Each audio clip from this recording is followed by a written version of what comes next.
مرحبا، ان شاء الله اليوم تخرج من البرنامج وانت ضميرك مرتاح وباش تكون لك الجرأة الكافية انك تجاوب على اسئلتنا. ديما ضميري مرتاح انا امي. قداش بنسبة قداش؟ على الاقل نقول 95%، خليها شويه كال 5% تاع الشك هذيك، ولكن الحمد لله ديما ضميري مرتاح ونرقد مرتاحه. قداش يحضر في حياتك الضمير؟ صوت الضمير قداش يكون حاضر؟ موجود برشا، يعني الضمير موجود اكثر من لا ضمير، فهمت؟ ملي انا صغيره يعني هذه حاجه ما نجمتش ساعات نحب نتخلص منه ضميري، ساعات يقلقني. تحب تسكته؟ اي ساعات نحب نسكته، نقول له يزي راني فدتني تعبت منك دونك سيبني شويه. شو يقول لك؟ ديما يرجعني يقول لي لا ما حقكش لهنا، وديما يتبع فيا ديجا، هو ديما يحاول ما يخلينيش نغلط، وكان نغلط عاد هذيك الطمه الكبرى يعني. المده الاخرى كان حاضر بكثره ولا؟ اي كان حاضر، ولكن بون المده الاخرى كان ناعم معايا، ما كانش قاسي. قال ياسر عليك القسوه، دونك باش نكون انا والاخرون قاسيين عليك ياسر، دونك لا كان ناعم. اي باهي.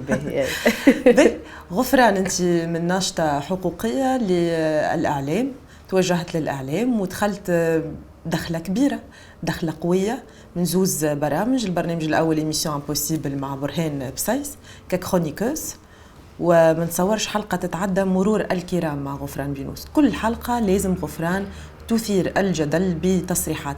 هل هو معنى التصريحات اللي تقوم بهم ولا تقولهم متعمده انك تثير الجدل، والا انت عفويه اكثر من اللازم لدرجه انك ما تحسبهاش غفران؟ ما نعرفش، انا مره قريت مقوله يحكيوا فيها على الناس اللي تفكر والناس اللي تبدي رايها كما هو، والكل ديما يعتبروهم يثيروا الجدل. هو ماهوش صحيح. يعني انا كيكو سوا في ايميسيون امبوسيبل والا في بلا مره قاعده نقول في افكاري انا، قاعده نقول في رايي انا اللي يلزمني انا واللي يشبه الفكر وراي برشا ناس اخرين.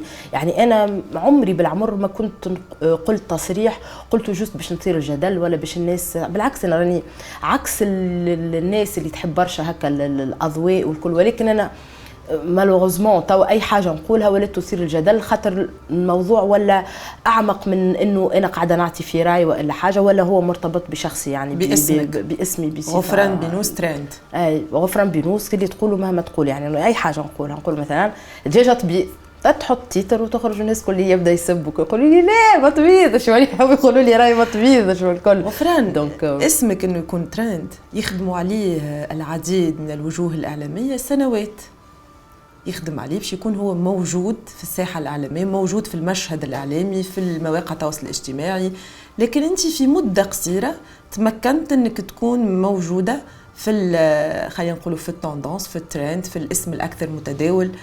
سر الجرأة الاكثر من اللزوم، والا غفران على خاطرها موجوده يمكن في برنامج مسموع في اي اف ام مع برهان بسيس؟ فما دو فولي انا نشوف السبب، يعني انه باش نكون موجوده اليوم متواجده بالطريقه هذه اليوم في الاعلام.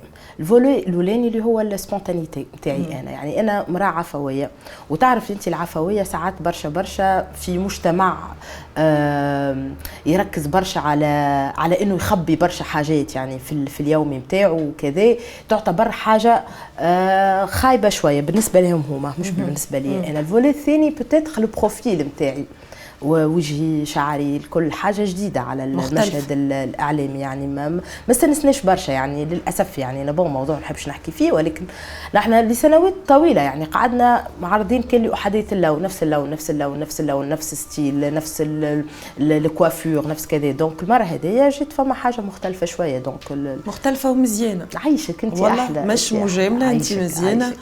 والحقيقه انا بيرسونيلمون فرحانه اللي انت موجوده في الاعلام، على خاطر انا نامن اللي لازم نكونوا كلنا موجودين بالمحجبه، بسمراء البشره، بانا القمحيه السمراء، زادنا بدي سمراء بالبيضه، نحن خلطه دونك من المجتمع لازم تكون زاده موجوده في الاعلام.